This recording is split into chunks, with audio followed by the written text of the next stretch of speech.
Hi everyone, welcome to Rajeshwari recipes. ఎలా ఉన్నారు? ఈరోజు అయితే రాజ్మా కర్రీ ఎలా చేసుకోవాలో చూపిస్తానండి. ఇదైతే నేను తెల్ల రాజ్మా తీసుకున్నాను. రాజ్మాలో రకాలు ఉంటాయి కదండి, ఇదైతే చాలా ఫాస్ట్గా కూడా నానిపోతుంది. ఎక్కువ విజిల్ కూడా పెట్టక్కర్లేదు, 3 విజిల్ పెడితే సరిపోతుందండి.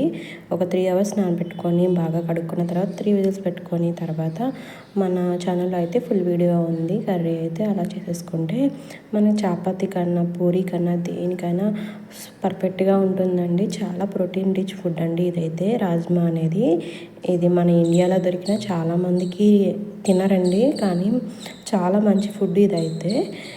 రాజ్మా కర్రీ రెగ్యులర్గా 15 డేస్కి వన్స్ అయినా మనం తీసుకుంటే మన హెల్త్ అనేది చాలా బాగుంటుందండి. ఒకసారి అయితే ట్రై చేయండి. ఈ బీన్స్ కర్రీలో చాలా ఫోలిక్ యాసిడ్ అయితే ఉంటుంది, లేడీస్కి కూడా చాలా మంచిదండి. అంతే కదండి, డైట్ చేసే వాళ్ళు కూడా చాలా మంచిది ఈ రెసిపీ అయితే. ఒకసారి అయితే ట్రై చేసేయండి. సబ్స్క్రైబ్ చేసుకోవడం అయితే మర్చిపోకండి. Bye bye.